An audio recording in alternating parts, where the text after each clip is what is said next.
একটু আগে আমি একটা শুনানি করে আসলাম সকালে, একটা জেরা করলাম। একটা মেয়ে, একটা বুয়েটের একটা ছাত্র, সে একটা মেয়েকে বিয়ে করলো, সুন্দরী মেয়েকে, খুব চমৎকার সুন্দরী মেয়ে। বিয়ের দিন রাতে সে দেখায় 7টা ছেলের সাথে তার সম্পর্ক, ছবি দেখায় ছেলেটাকে, বলে যে তোমার বিয়ে করছে আবার কি, কাবির নামা হচ্ছে লাকি 7 দিয়ে, মানে 7,77,760 টাকা। রাতে বিয়ের দিন রাতে বলতেছে ডিভোর্স দাও, আর আমার টাকাটা আমাকে, মোহনার টাকাটা আমাকে দিয়ে দাও, মোহনার টাকাটা আমাকে দিয়ে দাও। ছেলে তো বুয়েট থেকে পড়া ছেলে, সুন্দর ছেলে, ডিপিটিসিতে জব করে, বেচারা ইঞ্জিনিয়ার, বেচারা তো পরে যখন দিচ্ছে না তখন বিরুদ্ধে করে দিল এক মামলা। তো পরে ফার্ম গেটের ছেলেটা একটা কম্পিউটার দোকান থেকে প্রিন্ট করছে, যে তাকে তো ছবিগুলো দেখাচ্ছে, 7-8 জনের সাথে সম্পর্ক আছে, প্রিন্ট করছে। তো কম্পিউটার দোকানে উনি বলতেছে ভাই কি ঘটনা, বলছে এই অবস্থা, আমার তো ভালো লয়ার দরকার। তখন কম্পিউটার দোকান নাকি আমার কথা রেফার করলো, ক্রিমিনাল লয়ার হলে উনি এটা ভালো জানে, ওনার কাছে আপনি যান। তো সেই ইঞ্জিনিয়ার সাহেব 3-4 দিন ধরে আমাকে নিয়ে গবেষণা, ওয়েবসাইট দেখেছে, গবেষণা করে তারপর আমার চেম্বারে আসে। পরবর্তীতে এই মামলা তাকে আমি জামিন করিয়েছি। তারপর আজকে মেয়েটার জেরা করলাম, মেয়েটার জেরা করবো, মেয়ের নাকে দিয়ে মুখে দিয়ে শুধু বাতাস বেরোচ্ছে। তাকে যখন বিষয়গুলো সবগুলো সামনে নিয়ে আসা হলো, তার মানে শুধু সুন্দর দেখলেই তোমরা লাভঝাপ করার দরকার নেই। আল্লাহ তাআলা কালো তৈরি করেছে কারণে, আমার মতো কালো তৈরি করেছে কারণে, আবার তোমাদের মতো সুন্দর তৈরি করেছে কারণ দিয়ে। তোমাকে অনর্থক সৃষ্টি করেনি আল্লাহ তাআলা। মিস্টার বিনের নাম শুনেছো? মিস্টার বিন অক্সফোর্ডের ছাত্র ছিল। মিস্টার বিন যখন অক্সফোর্ডে পড়ে তখন তার খুব স্বপ্ন সে নাটিকা করবে, নাট্যশালায় সে থিয়েটারে সে ভর্তি হয়। থিয়েটারে ভর্তি হওয়ার পর থিয়েটার তাকে একটা ডায়লগ দেয়, সে ডায়লগটা বলতে পারে না। তো তারা বলে তুমি যদি ডায়লগ না বলতে পারো তাহলে তুমি কি নাটক করবা, তাকে বের করে দেয়।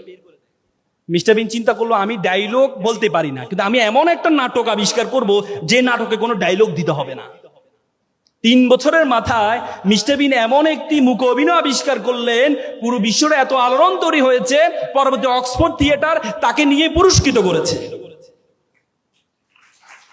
এরপর তুমি বলো তোমাকে অনর্থক সৃষ্টি করেছে আল্লাহ? আল্লাহ তোমাকে অনর্থক সৃষ্টি করেছে? আল্লাহ তোমাকে অনর্থক সৃষ্টি করেনি। তুমি একটু কালো হলে মন খারাপ করো, হ্যাঁ আমি কালো, আমাকে কেন আল্লাহ অনর্থক সৃষ্টি করেছে? মন খারাপ করো না, করো না? একটা ছেলে প্লে বয়, খুব সুন্দর, সবসময় মেয়েরা তার পিছনে ঘুরে। তো পড়াশোনা তো আর করে নাই, সবসময় প্লে বয় ছিল, পড়াশোনা তো আর করে নাই। তো চিন্তা করলো এবার তো বয়স তো পার হয়ে যাচ্ছে, বিয়ে তো করা দরকার। বিয়ে করতে হলেও তো বউ চালাইতে হবে, বউ চালাতো সামর্থ্য তার নাই। সে চিন্তা করলো এমন একটা মেয়ে বিয়ে করতে হবে যে মেয়ের কি, যে মেয়ে চাকরি করে। তো পরে বন্ধুকে বলে বন্ধু চলো একটা মেয়ে দেখতে যাব। বন্ধু তো ভাবছে যে তার পিছনে সুন্দর সুন্দর মেয়েরা ঘুরে, এমন এক বিশ্ব সুন্দরীকে আজকে দেখতে যাবে, একটা দেখার তো তার খুব শখ। বন্ধু যাওয়ার পর দেখেছে মেয়েটা কালো। বন্ধু মেয়ে তো কালো। যা বেটা, নদীর জল ঘোলা ভালো, জাতের মেয়ে কালো ভালো।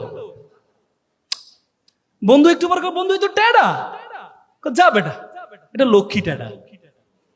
মানে তার যতগুলো উইকনেস আছে, প্রত্যেকটা উইকনেস ইউনিকনেসে পরিণত হয়েছে শুধুমাত্র তার যোগ্যতার কারণে, শুধুমাত্র তার যোগ্যতার কারণে।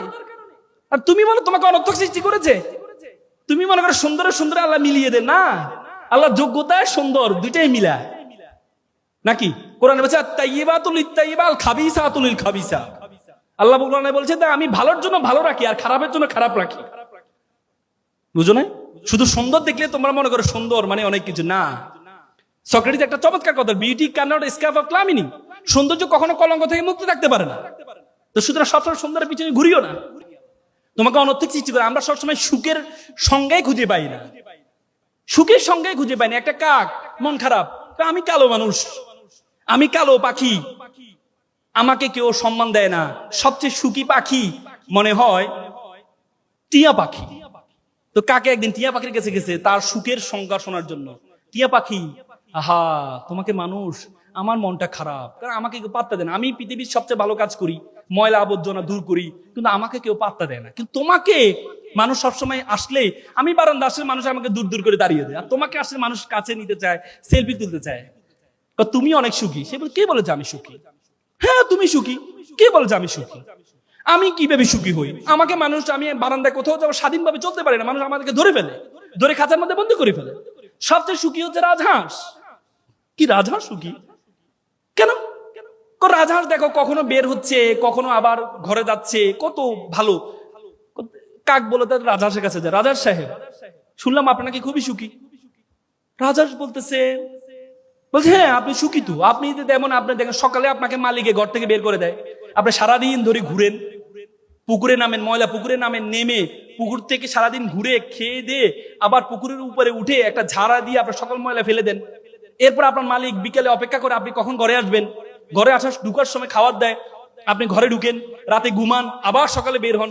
আপনার মতো সুখী তো কেউ নেই। সে বলছে আমি সুখী, আমি সুখী। কে বলেছে আমি সুখী? কে বলেছে আমি সুখী? সুখী তো সবচেয়ে বেশি সুখী ময়ূর। দেখো কত সুন্দর ময়ূর, তার সাথে মানুষ ছবি তোলে, তার সাথে সেলফি তোলে, কত সুন্দর দেখতে।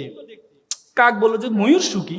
কাক গেল ময়ূর কাছে, ময়ূরকে দেখতে গেলেও চিড়িয়াখানা ঢুকতে হচ্ছে। সে বলে ওরে বাবা রে, মানুষ টাকা দিয়ে তাকে টিকিট কেটে তাকে ঢুকতেছে, তার মানে তো সুখী, সে বেশি সুখী। আমি সুখী। যে স্বেচ্ছাসেবী পাখি, তুমি তো সবচেয়ে সুখী, তোমার কোনো ঝামেলা নেই, তোমাকে কেউ আটক করছে না, তুমি স্বাধীনভাবে ঘুরে বেড়াও, মানুষের জন্য কাজ করে যাও, তোমার মধ্যে সবচেয়ে বেশি সুখী হচ্ছে তুমি।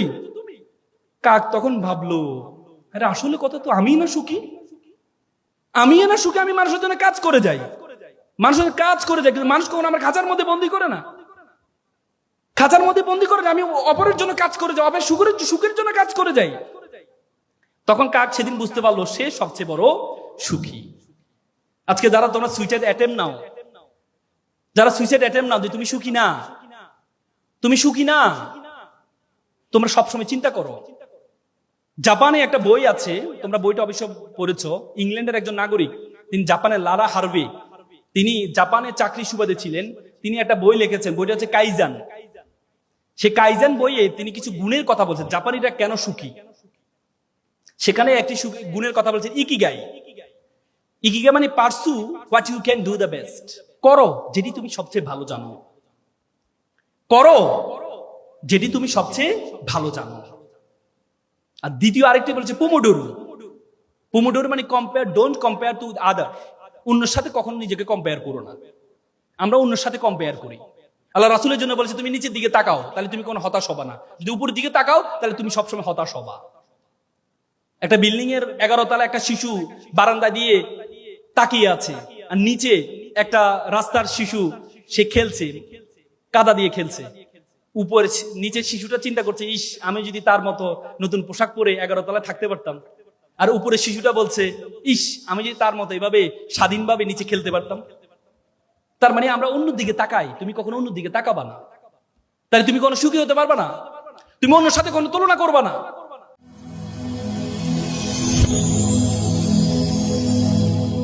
Rose TV 24. Enjoy by listening to the Holy Quran.